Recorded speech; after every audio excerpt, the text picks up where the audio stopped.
Hello student, NCERT solution की series में हम लोग आज चैप्टर 7.1 स्टार्ट करेंगे, जिसमें हम लोग पढ़ेंगे इंटीग्रेशन।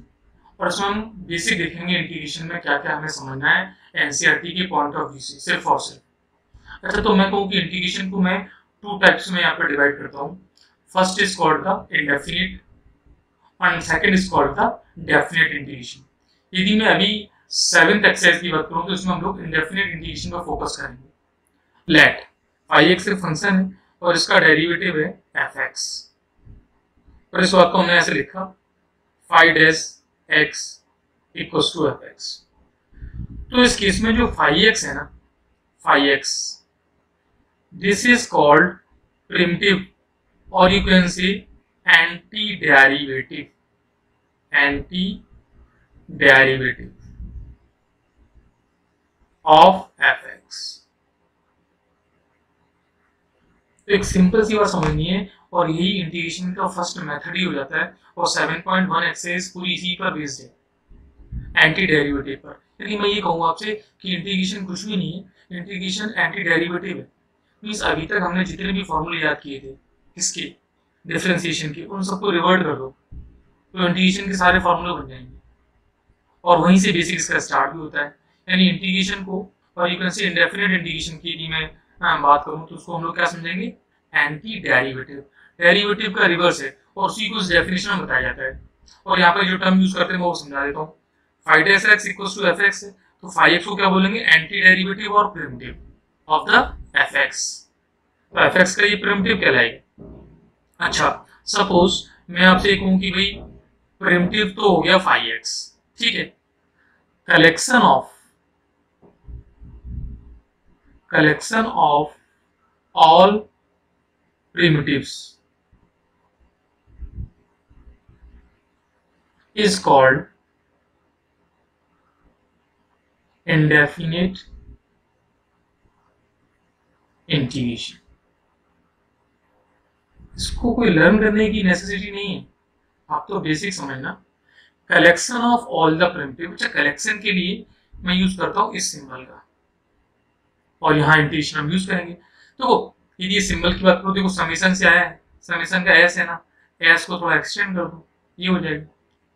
तो collection summation of all the primitive, और उसको डिनोट करते हैं fx से, ये कहलाता है। बेसिकली ये क्या है, यदि इसको अभी देखेंगे हम लोग तो ये 5x के इक्वल आएगा।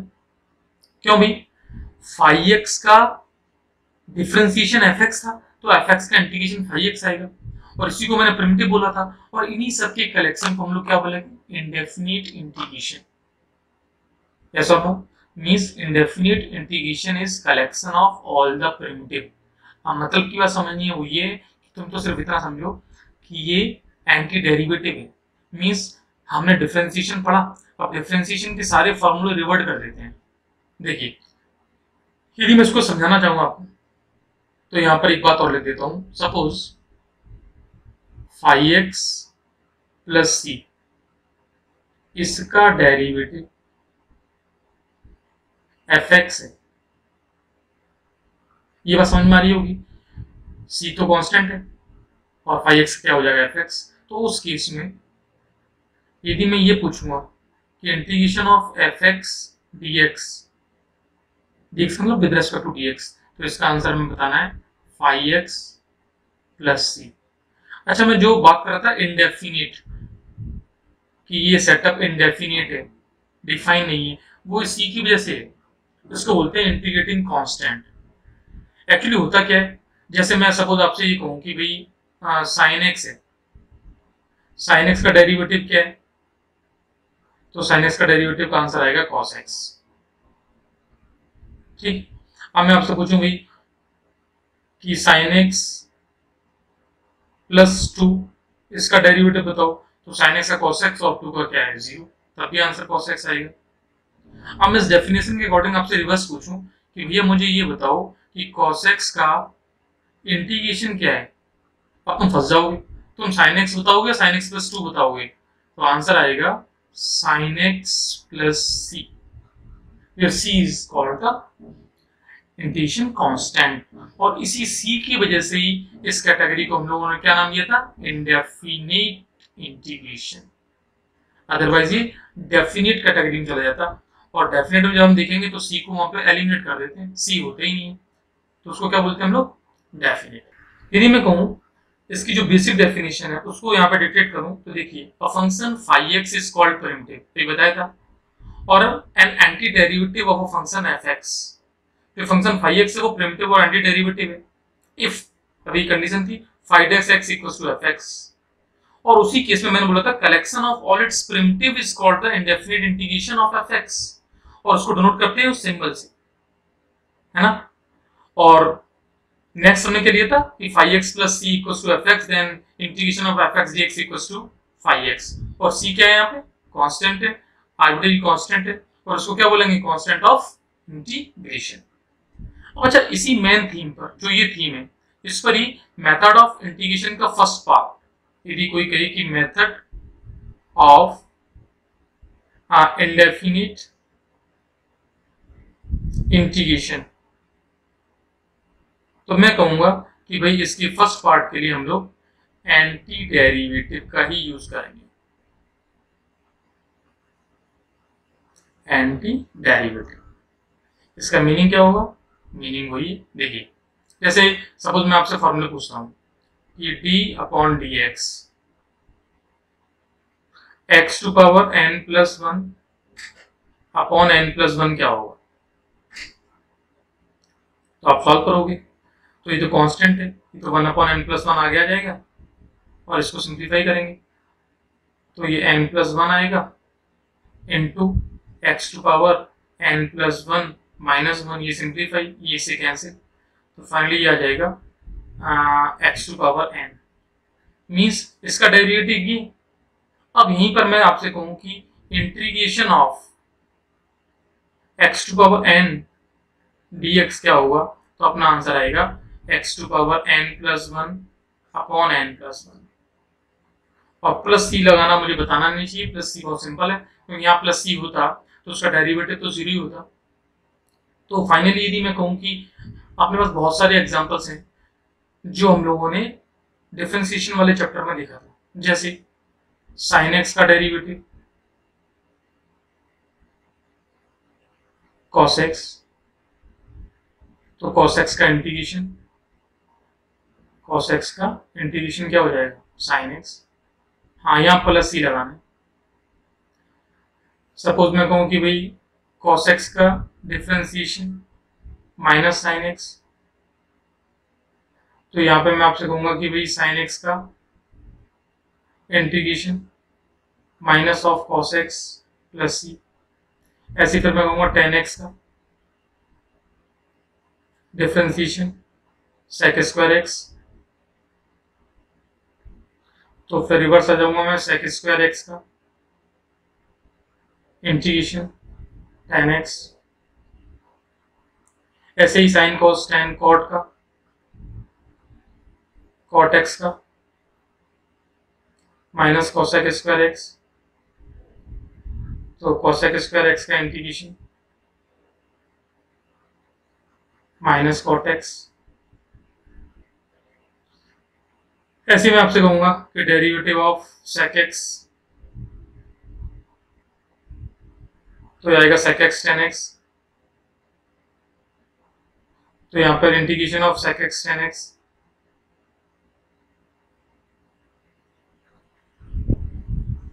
सेक एक्स प्लस, ठीक है। कॉसेक एक्स का यदि बात कर लें तो कॉसेक एक्स का डिफरेंशिएशन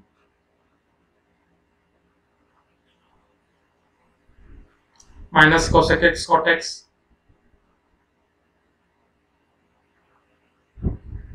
सेम प्रोसेस से integration of cosec x cot x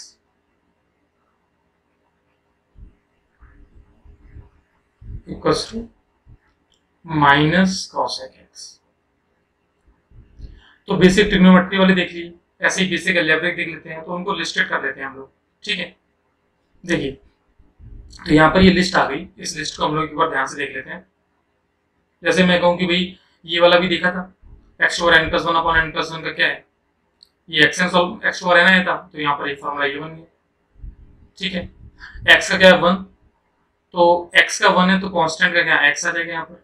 फिर sin x का cos x, तो cos x का sin x, minus cos x का sin x, तो sin x का minus cos x, tan x का sec square x, sec square x का tan x, ये सारे डेरिवेटिव हमने किए थे।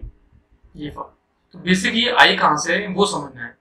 बेसिक ये सारे फॉर्मूले भी ध्यान से देखें हम लोग, तो ये सारे फॉर्मूले क्या है, एंटी डेरिवेटिव। एंटी डेरिवेटिव ये टर्म हमें वो ये बताएगा कि मेथड ऑफ इंटीग्रेशन का एक पार्ट यही है। तो आपको इंटीग्रेशन करना ही नहीं है, डिफरेंशिएशन को रिवर्स करते चले जाओ तो इंटीग्रेशन अपने आप हो जाएगी। और पता है आप जैसे ये ट्रिग्नोमेट्रिक हो गए, ट्रिग्नोमेट्री के बाद यदि देखेंगे तो इनवर्स वाले भी यहाँ पर आ जाएंगे, उसकी भी लिस्ट है। साइन इनवर्स एक्स का पता होना चाहिए, साइन इनवर्स एक्स का डेरिवेटिव पता होना चाहिए, डेरिवेटिव हम पढ़ के आए ही, तो साइन इनवर्स एक्स का ये। तो यहाँ पर यदि मैं कहूँ कि भाई इसका इंटीग्रेशन क्या है तो साइन इनवर्स एक्स आ जाएगा, यानी ये फॉर्मूला आ गया D upon D X under root 1 minus X square sine inverse x.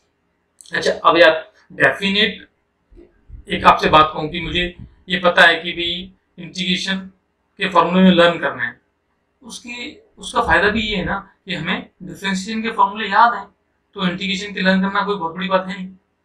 Ultimately ये और यदि देखें हम लोग फॉर्मूले की लिस्ट में, अभी मैं चाहूं तो इतनी फॉर्मूले सफिशिएंट है जो हमें याद रखने हैं। अच्छा फॉर्मूले एक्स्ट्रा हैवी नहीं है। यदि आपसे कोई कहे कि इंडेफिनिट इंटीग्रेशन में कितने फॉर्मूले हैं, तो बेसिकली फॉर्मूले उतने ही हैं जितने हम लोगों ने डिफरेंशिएशन में पढ़े थे और उनसे एंटी डेरिवेटिव करके आ गए यहाँ पर। बाकी फॉर्मूले नहीं है, बाकी फिर क्या है, बाकी है process of integration, method of integration. Okay ये देखिए आगे फॉर्मूले इनवर्स वाले आ गए, सेट वाले जो रिमेनिंग थे, और ये सबको पता होना चाहिए e टू पावर x का e टू पावर x है तो यहाँ पर भी e टू पावर x का है। log x का डिफरेंशिएशन 1 अपॉन x था तो 1 अपॉन x का इंटीग्रेशन क्या हो जाएगा। अच्छा अब ये देखो डेरिवेटिव, इन सबके डेरिवेशन यदि करने हो तो वो भी इजीली हो सकते हैं। अब जैसे ये है, इन्होंने किया okay a to power x upon log a, इसका डेरिवेटिव किया तो भाई ये तो कांस्टेंट है log a, तो 1 अपॉन log a बाहर आ गया। अब ये बचा,